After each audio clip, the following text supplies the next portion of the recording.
로마서 4장 11절에 보게 되면 하나님께서 인류가 아담 하와 이후에 인류가 시작된 이래로 믿음의 조상으로 세운 한 사람이 있습니다. 로마서 4장 11절이 이렇게 말씀하고 있습니다. 하시는 말씀이 믿는 자의 모든 조상으로 아브라함을 선택하셨습니다. 이 아브라함은 우리의 신앙의 롤 모델입니다. 그런데 이 사람이 본래가 태어나면서부터 하나님을 믿은 사람이 아니라 그는 75세에 하나님 부르심을 받았는데 이때 하나님을 영접을 하게 되는데 그때까지 뭐라고 있었습니까? 그의 아버지 여호수아 24장 2절의 말씀을 보게 되면 이 아브라함의 아버지 데라가 다른 신들을 섬기고 있었습니다. 신들이라고 말합니다. 복수입니다. 여러 우상을, 잡신을 섬기고 있던 사람 집에서 이 아브라함은 아버지를 모시고 함께 잡신을 섬기는 집안에서 태어났고 75세까지 그곳에서 함께 생활했습니다. 그런데 이 사람이 어느 날 하나님의 부르심을 받고 그는 가나안 땅으로 오게 됩니다. 가나안 땅에 왔던 성경 말씀에 이렇게 기록하고 있습니다. 창세기 12장 5절 말씀에 보게 되면 아브라함이 가나안 땅에 들어갔더라 이렇게 기록합니다. 가나안 땅에 들어왔는데 우리가 생각할 때 아브라함은 믿음이 처음부터 대단한 사람이었다. 아닙니다. 형편없는 그는 수많은 실수를 거듭했고 도저히 하나님의 사람답지 않는 그런 행동을 하는 것을 보게 됩니다. 이 모습이 지금 우리의 모습일 수가 있습니다.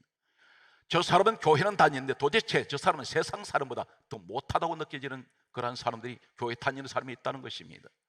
아브라함의 첫 시작이 이렇게 많은 실패를 거듭하는 모습은 지금 우리의 모습을 그대로 보여주는 자화상이라고 할 수가 있습니다.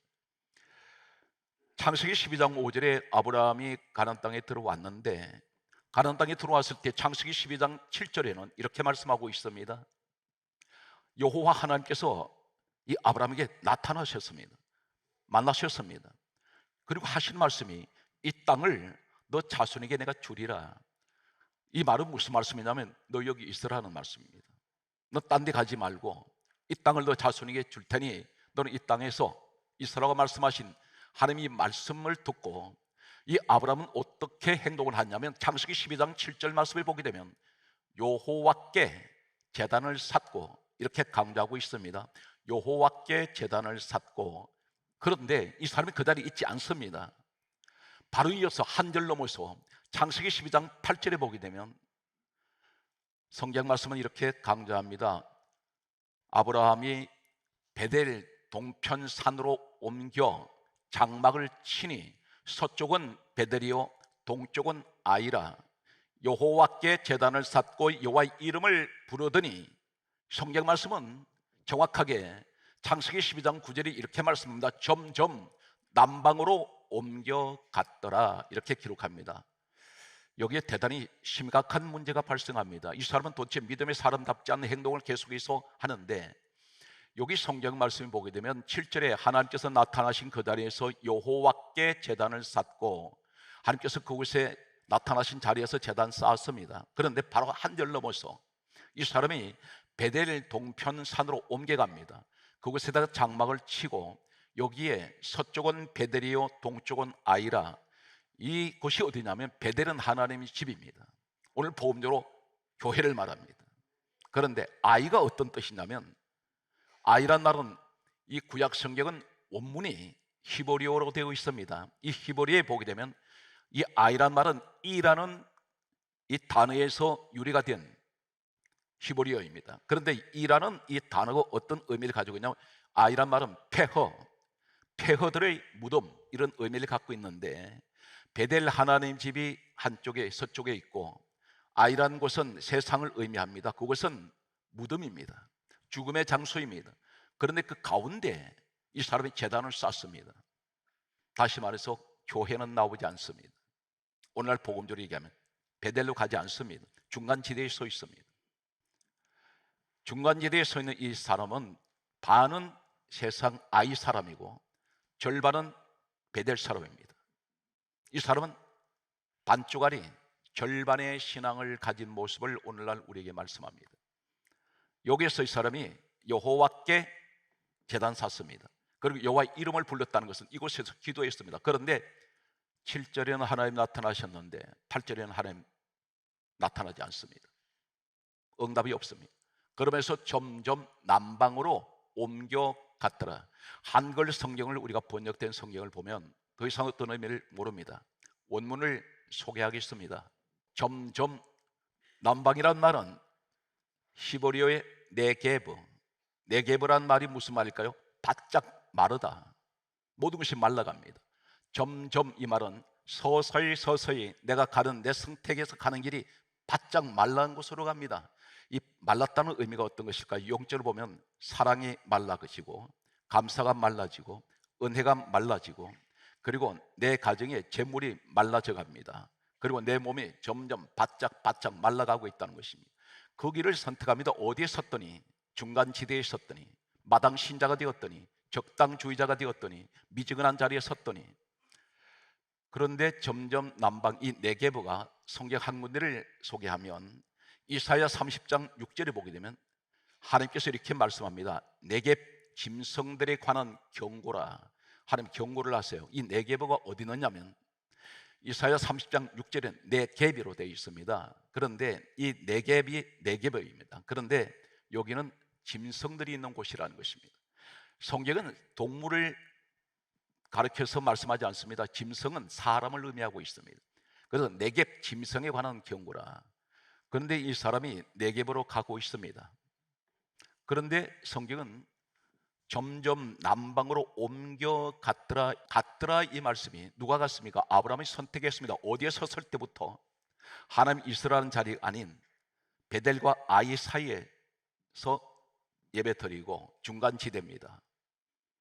교회는 전혀 관심 없습니다. 나 홀로 예배 드리는 사람이 있습니다.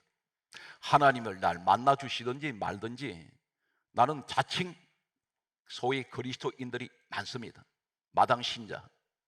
그런데 이 사람이 점점 남방으로 네겝으로 바짝 말른 곳으로 옮겨갔더라. 이 갔더라가 놀랍게도 히브리어 원문에는 할라크입니다. 따라하시겠습니까? 할라크. 이 할라크라는 원문 자체에 어떤 의미가 있는지 아시면 9가지를 제가 소개하겠습니다. 똑같은 갔더라, 할라크라는 히브리어 원문이 똑같이 사용되는 것이 어딨냐면 역대상 16장 20절에 보면 유랑하다, 이 말이 할라크입니다. 너는 유랑신세라는 것입니다. 시편 12편 8절 말씀 보게 되면 악인들이 곳곳에서 날뛰는도다. 내가 가는 곳에는 축복을 가진 사람을 만나는 것이 아니라 악인들이 기다리고 있습니다. 곳곳에 사방에서 날뛰고 있습니다. 잠언 6장 28절 말씀을 보게 되면 너는 숯불을 밟고, 이렇게 말씀하는 이 밟다, 이 말씀이 할라크입니다. 무슨 말입니까? 숯불을 밟고 있다는 겁니다. 불을 밟고 있다는 것입니다. 잠언 24장 34절을 보게 되면 빈궁이 강도같이 오며, 이 말씀을, 이 강도가 할라크입니다. 강도는 어떤 존재입니까? 어떤 집에 강도가 들어갈 때에 예고가 없습니다. 갑자기 들이닥칩니다. 사람을 죽일 수가 있고, 강도가 들어온 이유가 무엇입니까? 남의 재물을 빼앗아가는 것입니다. 에스겔 25장 3절에 보게 되면 사로잡히다, 사로잡아버립니다. 어떤 창살 없는 감옥 같은 곳에 날 가둬버린다는 것입니다. 사로잡히다, 이 말씀이 에스겔 25장 3절의 할라크입니다. 예레미야 50장 3절에 보게 되면 다 도망할 거심이니라, 거심이니라, 이 말씀이 할라크입니다. 도망다니는 인생이라는 것입니다. 맨날 도망다닙니다. 아브라함의 모습을 통해서 우리한테 보여주시는 것은 베델과 아이 사이에서 제단 쌓았더니 거기서 기도하는 이 사람, 여기서부터 시작되고 있다는 것입니다. 바짝 마른 곳으로 내려가게 되고 할라크의 자리로 가는 이 사람 모습을 봅니다. 성경 말씀을 계속해서 보면 호세아 11장 2절 말씀을 보게 되면 이렇게 기록하고 있습니다. 선지자들이 그들을 부를수록 멀리하고 바알을 찾아가서 제사한다 그럽니다. 선지자들이 누굽니까? 주의 종입니다. 주의 종들이 내가 자꾸 교회와 멀어질 때 이렇게 말합니다. 집사님, 권사님, 교회 가까이 하세요. 말씀대로 사십시오. 하는데 그럴 때에서는 멀리하고, 이 멀리하고가 할라크입니다. 그러면서 바알을 찾아간다는 말은 바알은 탐욕입니다. 탐욕의 신입니다. 세상 신을, 세상 탐욕의 신을 찾아 그들은 그 앞에서 제사하는 모습을 가지고 있습니다. 돈 앞에 엎드립니다. 이것이 오늘 할라크의 의미인데 성경 계속해서 시간 관계상 빨리 제가 소개하겠습니다. 성경 말씀을 보게 되면 호세아 말씀에 13장 3절 말씀이 있습니다. 호세아 13장 3절 말씀에 보게 되면 하나님께서 또 이들에게 하시는 말씀은 사라지다. 오늘 내가 사라져버리고 없습니다. 내 주변 사람들 가운데서 사라졌습니다. 하나님께서는 그렇게 하시겠다는 것입니다. 요한일서 1장 11절에 이렇게 말씀합니다. 바닷물이 점점 흉용하니라. 흉용하니라 이 말씀이 할라크인데 무슨 말입니까? 파도가 거칠어지기 시작하는데 요동치기 시작합니다. 내 인생에 갑자기 거대한 파도가 밀려오듯이 모든 것을 다 뒤집어 버리는 흉용하니라, 미친 듯이, 흉용이라 말하면 파도가 미쳤다는 것입니다. 내 인생에 무엇인가 미친 듯이 파도가 밀려올 수 있다는 것입니다. 이것을 하나님 우리에게 말씀하냐면 너희들은 이렇게 하지 말라는 것입니다. 오늘 아브라함을 통해서 초창기에 이 아브라함이 깨닫지 못합니다. 그런데 충격적인 사건이 소개됩니다. 아브라함의 성경 말씀은 창세기 12장 7절, 8절, 9절과 이 말씀 속에서 하나님께서 나타나셔서 너는 이 땅에 있어라. 그리고 베델에서, 그리고 제사 자리에 사람 만난 자리 그 자리에서 이 사람에게 제단을 쌓았는데 8절에 일방적으로 베델 동쪽 산으로 옮겨 장막을 치니 서쪽은 베델이요 동쪽은 아이라. 그곳에서 하나님 앞에 제사를 드리고 여호와의 이름을 부르며 예배를 드리며 기도했더니 어디로 가느냐면 점점 남방으로 옮겨갔더라. 그러면서 바로 이어서 10절에 어떤 일이 생깁니까? 그 땅에 기근이 들었으므로 내 가정에 기근이 가뭄이 찾아오기 시작합니다. 그때에 이 아브라함이 애굽으로 거류하려고 여기서 내려갔으니 이 말씀이 성경 히브리 원문에는 야라트입니다. 야라트. 이 야라트라는 이 원문을 보게 되면 어떤 의미를 썼냐면 신명기 28장 43절에 보면 점점 낮아지다. 자꾸 내 인생이 낮아지고 있습니다. 올라가야 하는데 점점 서서히 낮아지기 시작합니다. 여기서 이사야 34장 7절에는 충격적인 말씀입니다. 도살장으로 내려가니. 도살장은 어떤 것입니까? 가축들을 죽이는 자리입니다. 내가 그쪽에 내려간다는 것은 내 스스로가 죽으로 들어가고 있다는 것입니다. 그래서 이 아브라함이 이 오늘 속에 나타난 이 의미는 우리에게 대단히 중요한 말씀을 하는데, 그런데 중요한 것은 혹 살아오면서 오늘은 지금까지 부부가 살아오면서 한 번도 이런 일이 없었는데 어느 날 내 아내에게 전혀 이해관계 없는 남자들이 내 아내를 탐내기 시작합니다. 아내에게 문제가 생긴다는 것입니다. 그것이 어떤 것인가요? 우리 성경 아브라함의 사건 속에서 우리가 압축을 해서 보게 되면 아브라함의 첫 시작이 베델과 아이 사이에서 예배를 드리며 기도했던 여기서 시작되면서 쭉 내려오면서 창세기 12장 13절에 애굽으로 갔더니 갑자기 무시한 사람들이, 남자들이 이 아브라함 아내 사라를 탐내기를 시작합니다. 빼앗아가려고 합니다. 이때 아브라함이 도저히 믿음의 사람답지 않는 이러한 말을, 평생을 남편을 믿고 살아온 이 아내 사라에게 다음 같은 말을 합니다. 명령을 합니다. 남편이 뭐라고 말하냐면 창세기 12장 13절에 그대는 나를, 다시 말씀드려서 그대는 나의 누이라 하시오. 당신은 나를 오빠로 부르라는 것입니다. 이유가 무엇일까요? 그대로 말미암아 내가 안전하리니, 그대로 말미암아 내 목숨이 보존되리라. 무슨 말입니까? 당신 죽어도 괜찮아. 난 대신 살아야 되겠어. 다른 남자들이 탐낼 때 이 아내를 빼앗아갈 줄 알았습니다. 그래서 아브라함은 본인 스스로가 제안을 합니다. 가라고. 결국은 이 사라는 다른 사람 빼앗아갔습니다. 그 사람이 누구냐면 애굽의 바로 왕이 이 아내를 첩으로 삼아버립니다. 나중에 바로가 그 말합니다. 어떻게 하여 내 아내로 삼게 하였느냐? 그 말은 첩으로 삼았다는 것입니다. 내줘버립니다. 이 원인이 어디 있습니까? 적당주의자의 자리에 설 때, 여기서 영적으로 시작되고 있다는 것입니다. 당신은 중간 지대에 서 있다는 것입니다. 아브라함이 자신의 부인을 뺏겨버린데 이 아내의 입장에서 보면 처음 보는 남자들이 자신을 탐을 낼 때 얼마나 두려웠겠습니까? 가정에 어떤 문제가 올 때, 부부 사이에 문제가 오는 것은, 저는 지금까지 목회 현장 그리고 수많은 간증을 들어보면 남편이 아내가 신앙생활을 제대로 하는 사람 집에는 부부관계 갈등이 없습니다. 다툼이 없습니다. 그런데 어느 한쪽이 중간 지대에 설 때 반드시 문제가 생깁니다. 아내에게 찾아온 이 문제는 누가 그 원인 제공했습니까? 남편 아브라함이 제공했습니다. 성경에는 계속해서 한 사람을 지목합니다. 예배를 드릴 때 사라가 함께 예배 드렸다는 것이 아니라 아브라함이 여호와께 제단을 쌓고, 이렇게 계속 아브라함만 얘기합니다. 그 사람이 가장이기 때문입니다. 성경 말씀은 하나님이 재앙을 내리십니다. 바로 왕에게 재앙을 내려서 뺏겨버린 이 아내를 도로 찾아주셨습니다. 그리고 그들은 다시 올라갑니다. 그런데 이 사람이 또 어디로 갑니까? 성경 말씀 보게 되면 창세기 13장 3절에 보면 거기에 따라서요, 베델과 아이 사이라고 나옵니다. 베델과 아이 사이에 이 사람은 깨닫지 못합니다. 또 베델과 아이 사이에 성경에 그렇게 기록합니다. 거기에 서 있습니다. 여기서 제단을 쌓고 여호와의 이름을 또 부릅니다.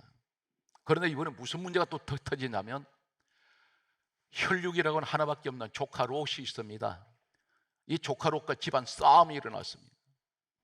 결국은 이 조카 롯은 하나님의 불로 태우실, 유황불로 태우실 소돔을 향해서 가는데 이 원인이 롯에게만 있는 것이 아닙니다. 롯이 소돔을 갈 때 가장 아브라함 곁에서, 가장 측근에서 아브라함의 모든 일거수일투족을 가장 잘 아는 사람이 누구냐면 아브라함의 아내 사라와 롯입니다. 롯의 눈에 비쳤던 이때까지의 아브라함의 모습은 도저히 세상 사람보다 못한 모습이었습니다. 왜 그러냐면 아내를 누이라고 속이고 마치 물건 던져버리듯이 갖다 버려버리듯이 내팽개치는 이 모습을 롯은 지켜보고 있었다는 것입니다. 아내도 보았습니다. 롯은 이때까지 아브라함을 평생 따라다니면서 한 가지도 믿음의 사람답지 않는, 무엇인가 오늘 말씀드리면 예수 믿는 사람 같지 않은 모습만 보았다는 것입니다. 결국 이 사람 마음속에는 소돔을 주할 수밖에 없는, 아브라함은 이 롯에게 아무런 믿음의 영향력을 끼치지 못했습니다. 여러분, 기도할 때 이런 분 되게 또 말한 분들이 있습니다. 선한 영향력을 끼치게 해달라고요? 그러면 내가 똑바로 써야 될 거 아닙니까? 어떤 분은 인격적인 하나님을 만나기 원합니다. 당신이 인격적이 아니지 않습니까? 그리고 인격적이면 하나님이 인간적으로 만나자는 것입니까? 하나님은 인격이 없는 분이세요. 영이신 하나님이십니다. 요한복음 4장 23절에 하나님은 영이세요. 그런데 왜 하나님을 인간적으로 만나자고 그러십니까? 영적으로 만나셔야지. 무슨 선한 영향을 끼치십니까? 우리는 선한 영향력을 끼칠 수 있는 그런 사람들이 아니었지 않습니까? 아브라함의 모습을 보면서 이렇게 형편없이 무너질 때에 롯 같은 사람은 족한데도 소돔을 택할 수밖에 없는 그 이유가, 이 아브라함은 롯에게 그런 영향력을 아무것도 미치지 못했다는 것입니다. 우리 주변을 보면 왜 내 가족은 저렇게 변하지 않을까? 당신 때문입니다. 평생을 내가 가정 잘하는 내 아내, 내 남편, 내 자식이지만 오래 믿고 먼저 믿었는데 나를 통해서 가족들이 아무런 내가 선한 영향력을 그들에겐 주지 못했습니다. 마치 롯 같은 모습입니다. 그들은 세상을 너무나 좋아하고 있습니다. 왜 그럴까요? 나는 아무것도 그들에게 믿음의 본이 되지 못했다는 것입니다. 그들을 탓할 것이 아니라 먼저 믿었던 내가 하나님 보실 때 내가 먼저 무릎 꿇고 회개해야 된다는 것입니다. 교회 나오셔서 축복받으라는 얘기만 들으시면 안 됩니다. 우리가 우리 스스로 진단도 해보고 점검할 수 있는 귀한 시간이 되어 있는, 여기서 아브라함이 끝나버리면 불행해집니다. 그런데 이 아브라함이 결국은 결단을 합니다. 창세기 13장 18절에 보면 성경에 이렇게 강조합니다. 베델과 아이 사이에 있던 이 사람이 어디로 갔냐면 헤브론과 마모레라는 곳으로 장막을 옮겨서 그곳에 가서 성경 최초로 따라서요 여호와를 위하여 제단을 쌓습니다. 한 번 또 한글 성경 번역된 내용을 보게 되면 한 번 또 이 사람이 여호와를 위하여 제단 쌓았다는 말씀은 없습니다. 성경을 제가 잠깐 소개합니다. 창세기 12장 7절 8절에 제단을 여호와께 제단을 쌓고 이렇게 나옵니다. 그런데 창세기 13장 3절 4절에도 제단을 쌓고 이렇게 나오는데 이 사람은 비로소 베델과 아이 사이를 떠났을 때 헤브론에 있는 마모레에 있는 가스로 장막을 옮겨 거기 제단 살 때 최초로 성경은 이렇게 말씀합니다. 창세기 13장 18절에 여호와를 위하여 제단을 쌓고 사람 손으로 우리 예배를 다 여호와께 드리고 있습니다. 그런데 여호와께 드리는 예배와 여호와를 위하여 드리는 예배는 다릅니다. 믿음이 있다고 하는데 그 믿음이 무슨 믿음인가요? 나를 위한 믿음입니까? 아니면 하나님을 위한 믿음입니까? 봉사가 있습니다. 봉사가 단순한 봉사가 있고 하나님께 영광 돌리기 위한 봉사가 있습니다. 비로소 이 아브라함은 여호와를 위한 제단을 쌓기 시작합니다. 그런데 이 마모레라는 말과 헤브론이라는 말이 무슨 말이냐면 창세기 13장 18절에 헤브론 따라서 연합, 그 의미를 갖습니다. 누가 연합합니까? 비로소 하나님과 연합을 합니다. 마모레는 무슨 뜻입니까? 강하다. 이제부터 이 사람은 정상적인 믿음의 사람을 서기 시작합니다. 그래서 성경 말씀이 이렇게 강조합니다. 창세기 18장 1절에 보게 되면 여호와께서 마모레에 나타나시니라 찾아오셨어요. 그래서 하시는 말씀이 성경에 이렇게 강조합니다. 창세기 18장 8절에 보면 아브라함이 여호와 앞에 성경 강조합니다. 서 있더라. 이때 하나님 말씀합니다. 너에게 내가 자녀를 주리니 너 아내 사라가 아들을 낳으리니 이름을 이삭이라 하라. 여기서 자녀를 선물로 주세요. 그러면서 이 사람이 요 앞에 서서 하나님 앞에 영접을 하고 영광을 돌립니다. 그런데 성경을 말씀 보게 되면 어디로 옮겨가느냐면 창세기 19장 27절에서 28절에 보면 또 성경이 이렇게 강조합니다. 아브라함이 여호와 앞에 섰던 곳에 이르러 거기 서 있을 때 소돔 고모라 온 지역이 불에 타는데 연기가 옹기 가마처럼 치솟음을 보았습니다. 이 말씀 무슨 말입니까? 지금 소돔 안에 있는 이곳은 불바다입니다. 심판의 자리입니다. 하나님의 진노의 자리인데 이 사람이 아브라함이 어디 있냐면 불 밖에 있어요. 이 사람은 그걸 구경하고 있습니다. 이 사람 심판 자리에 안 들어갑니다. 그 자리가 어디입니까? 여호와 앞에 서 있는 자리, 하나님 앞에 서 있는 자리. 그럼 하나님이 계신 곳이 어딘가요? 오늘 복음적으로 에베소서 1장 23절에 교회는 주님의 몸입니다. 내가 교회에 들어온 것은 주님 앞에 서 있는 겁니다. 지금 하나님께 예배하고 있습니다. 오늘 성경 말씀을 보면 비로소 이때 아브라함은 베델과 아이 생활을 그 사이 중간지대를 청산해 버립니다. 오늘 성경 말씀은 이렇게 강조합니다. 하나님께서 우리에게 하시는 말씀이 엘리야 시대 때 3년 6개월 동안 하늘을 닫아버리고 비가 내리지 않았습니다. 역사가 이를 증명하고 있는데 기록되어 있습니다. 유대 역사에. 그런데 3년 6개월 동안 비 한 방울 내리지 않는 이유가 무엇이냐면 엘리야를 통해서 하나님께서 이렇게 말씀합니다.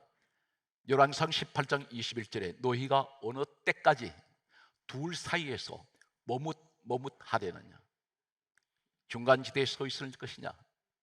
그래서 하나님이면 하나님께로 돌아와라. 성경 말씀은 또 이렇게 기록합니다. 이사야 1장 12절에 너가 지금 내 앞에 보이려오니 내 마당만 밟을 뿐이니라. 마당 신자를 얘기합니다. 그러면서 하시는 말씀이 우리가 기도를 얼마나 많이 합니까? 그런데 하나님 뭐라 그랬어요? 원인이, 기도 응답 안 되는 원인이 이사야 1장 15절에 이렇게 말씀합니다. 너가 손을 펼 때 내가 눈을 가리고 너가 많이 기도할지라도 나는 너 기도 안 듣는다. 마당 신자가 되면 하나님이 눈을 가리신다 말은 너 보기 싫고 많이 기도할지라도 금식 기도가 아니라 작정 기도가 아니라 아무리 오랫동안 기도를 하고 몸부림을 치며 부르짖어도 나 너 소리 듣기 싫어. 이 자리가 무슨 자리입니까? 왜 순교하는지 아세요? 순교는 말입니다. 자기 목숨보다 주님이 더 귀하고 주님이 보배이기 때문입니다. 하나님께서 말씀합니다. 청함받은 자는 많지만 택한 자 적다. 오늘 성경 말씀은 마지막 말씀이 결론이 되겠습니다. 야곱이라는 사람 잘 알고 있습니다. 이 사람이 하나님께서 베델에서 하나님 만나 주셨고 창세기 28장 15절에 너는 이 땅으로 돌아올 것이다. 베델 와야 돼 했는데 베델 하나님 집입니다. 그런데 야곱이 하란으로 갔습니다. 20년 만에 돌아올 때 어디로 가버렸냐면 중간지대, 창세기 33장 17절에 숫곳에 이르러 자기를 위하여 집 짓고 짐승집은 지어주는데 이 사람은 베델 안 갑니다. 중간에 머물렀더니 환란이 닥치는데 외동딸 디나가 대낮에 겁탈당하고 시몬 레위 두 아들이 살인자가 되어버립니다. 이때 하나님 음성이 들려오기를 창세기 35장 1절에 야곱아 베들로 올라오너라. 이 음성을 듣고 베들로 올라가는 그에게 성경은 창세기 35장 5절에 마지막 결론 이렇게 말씀합니다. 여호와께서 야곱의 가족들을 지키시는데 하나님께서 야곱의 아들들을 보호하실 때 추격하는 자가 없도록 다 막아버립니다. 우리에게 따라오는 문제들, 나를 쫓고 있는 어떤 문제도, 질병도 막으시고 모든 가난도 막아주시고 환난도 시험도 다 막는 이유가 뭡니까? 베델로 가야 합니다. 이제는 우리가 베델, 하나님 집의 신앙생활에 회복되셔야 됩니다. 그래서 항상 교회에서 기도하고 교회에서 눈물도 흘리며 하나님 예배를 사모하는 여러분들이 오늘 이 자리에 복이 있습니다. 반드시 우리 한국 교회가 놀라운 부흥의 역사는 교회를 통해서 일어날 것입니다. 마지막 때 하나님께서 말씀합니다. 요한계시록에 성령께서는, 귀 있는 자들은 성령께서 교회에 하시는 말씀을 들을지어다. 오늘 여러분들이 그 주인공인 것을 저는 확신하면서 범사의 승리자가 되시기를 주의 손으로 축원합니다.